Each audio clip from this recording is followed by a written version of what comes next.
Alright guys, time to throw another 16-year-old kid against alien overlords who can destroy entire worlds with nothing but a thought. This time around we are throwing a pretty controversial character in the mix. You either absolutely hate him or are pretty much obsessed with him. For this video we are going to put the main character Deku from My Hero Academia in the gauntlet of getting his ass beat by Dragon Ball. If you haven't watched some of my previous content before, hi, I'm iJudgeAnime and I make questionable videos about anime. If you have watched some of my content before, you might have gotten some hints here and there that I don't particularly like My Hero Academia, but that is actually false. I think the show itself is pretty fun. What makes me want to puke every time I think about MHA is the fanbase. Seriously guys, the My Hero Academia fandom is one of the worst cesspools of just absolute degeneracy I have ever seen. I obviously won't make my dislike of the fandom affect my judgments for this video. I just wanted to make the fact that I have some dislikes about the stuff surrounding MHA as transparent as possible. Because I just want to be fair here and I don't want people to bring up like, oh, you rated him poorly because, you know, you don't like MHA.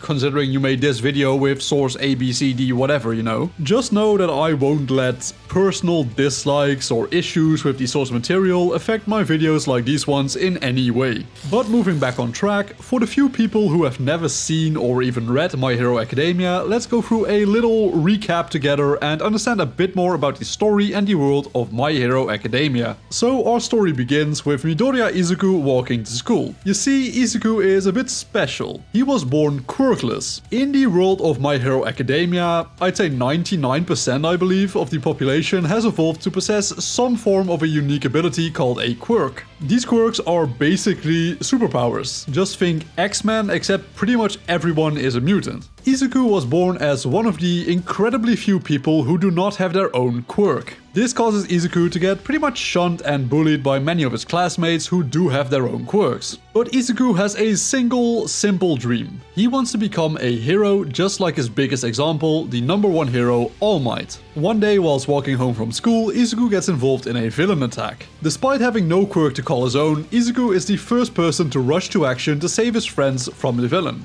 This catches the attention of All Might himself, who decides to grant Izuku his special quirk, which gets passed on from user to user. Izuku finally obtains his own quirk and enrolls at UA Academy, a school dedicated to raising the next generation of heroes. So now that we have a bit of a picture on the story of My Hero Academia, let's start talking about the power system Deku can use to fight his way through Dragon Ball. Like we previously mentioned, the power system in MHA completely revolves around the individual quirks the populace possesses. The amazing and very good thing, in my opinion at least, about MHA is that quirks can be incredibly unique. You can literally have someone who can disintegrate people with a mere touch of his fingers to stand in the same room as someone who literally just looks like a fish. That would be his power, he looks like a fish. There is really no limit to what a quirk could be, at least I am not aware of any like theoretical limit it could have. Maybe it's like, oh, you can't stop time or whatever, but to my knowledge there is no actual limit. But just because someone has a powerful quirk on paper does not mean that they can pull out its full potential. In the case of Deku, he has a very unique quirk called One for All. It is a quirk that essentially allows the user to stockpile and transfer powers by passing the quirk down from generation to generation. So for example, someone with One for All has a fire quirk, right? He passes this on to someone with a water quirk. This person now has both the water quirk and the fire quirk through the power of One for All. This can theoretically go on endlessly as long as the quirk is passed down successfully. In the show itself, there are a total of 6 quirks residing within One for All itself. These quirks being Gear Shift, which alters the speed of things according to the user's instructions, Fajin, which is a quirk which builds up and stores kinetic energy in specific by repeating repetitive motions, so say you do like 20 squats, you build up power by doing so. This power can later be used to give the user short bursts of power and speed to, you know, boost his attack, boost his speed, you know, the standard drill really. Danger Sense, which is purely a defensive/support type quirk. This ability literally only allows the user to sense nearby dangers. It is a useful ability, I suppose, but it's also not at the same time, because just because the user can sense the approaching danger, it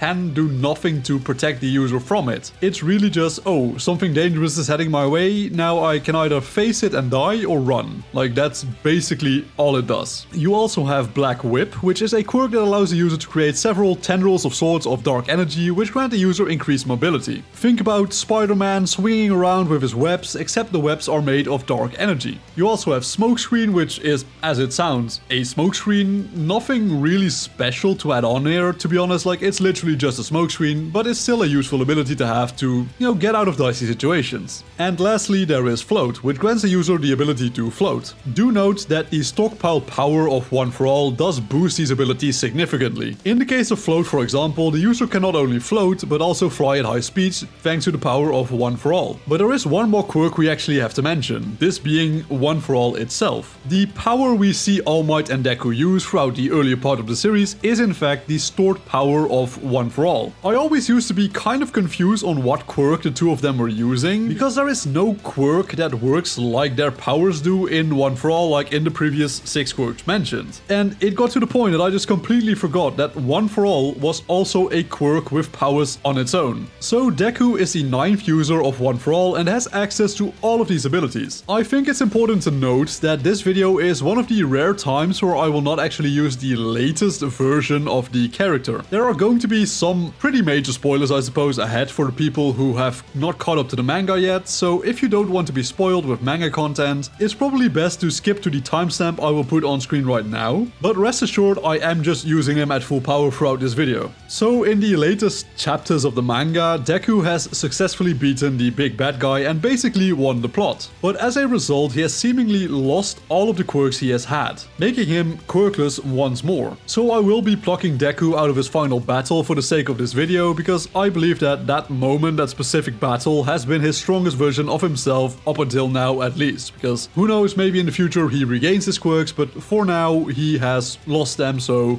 the latest version of Deku is surprisingly not the strongest one. But Deku does have another source of powers he can draw from. Well, to be fair, calling them powers is not accurate. I am of course talking about the equipment the heroes use to assist them during battles. Deku uses a total of 4 different equipment throughout the series to add on to his hero costume. Each piece of equipment boosts a specific aspect of Deku's fighting style. His Iron Souls increase the powers of his kicks by absorbing the impact of the kick itself and releasing that kinetic energy to add more oomph to the power of his kicks. His Air Force gloves allow him to create and fire compressed air bullets to compensate for his lack of long-range attacks. His Mid Gauntlet, which is an awful name for a piece of equipment by the way, just don't include the word mid in any name, like it's not a good name. But it essentially allows Deku to use more percentage of One for All without worrying about harming his own body due to the ability's backlash. And lastly, he has his Full Gauntlet, which is for all intents and purposes an upgraded version of his Mid Gauntlet, which to my knowledge also just straight up replaces it later on in the series, but I'm not entirely sure on this one, so do correct me if I got that one wrong. So that is basically Deku. Like, he does have pretty good stats in terms of stuff like physical power, speed, reflexes, etc., but nothing special in the context of this series of mine. Like, it's not like he's any type of special in those areas. Recently, I published a video which contained me stating that Reddit could probably solo the entire MHA universe in the context of that video. People in the comment section rightfully corrected me that there are several quirks that could prove to be very troublesome for him to deal with. If you combine that with the billions of unknown quirks, I am very much convincible, I suppose, that Reddit could lose to this verse. I am not hostile to changing my opinions on these things in the slightest, so if you do have arguments that go like against the way I think, be sure to share them, because I'm not opposed to getting criticism. But moving back on track with the video, we are just talking about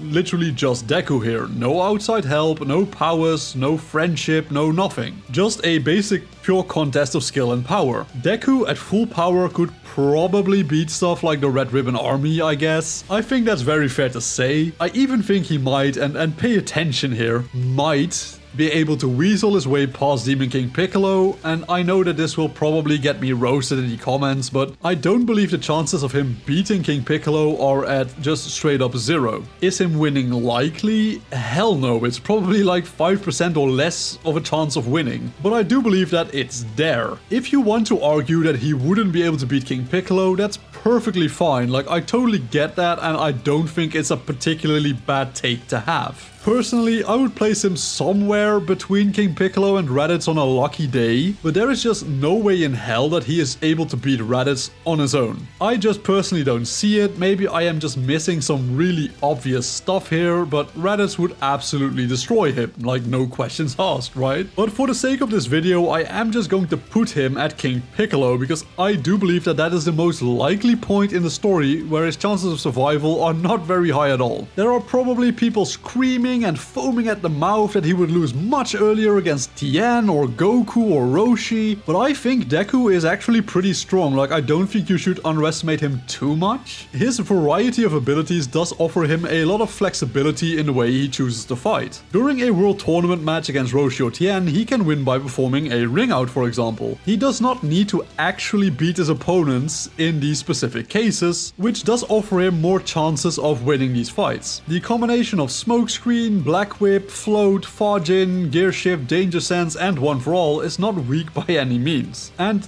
to be perfectly fair, it's actually very much suited for winning by, for example, ringing somebody out. But in a fight to the death with King Piccolo, for example, Deku is plainly just outmatched in pretty much every way. King Piccolo will also just abuse the ever-living shit out of Deku's desire to protect every single bystander he sees. Honestly, Deku versus King Piccolo is a very ill-suited matchup for Deku specifically, and so I do believe that this is where his story would most likely end. But the most important thing is, what do you guys think? Do you guys think I ranked Deku at a fair spot, or do you think that I got this one completely wrong? Be sure to leave your thoughts in the comment section down below. But with all that being said, thank you all so much for taking the time out of your day to watch my videos. It really does mean a lot. If you liked today's video, be sure to leave a like, subscribe and hit the bell icon to never miss another video ever again. Work hard, study well and eat and sleep plenty, and I will see you all again in the next video. Peace out.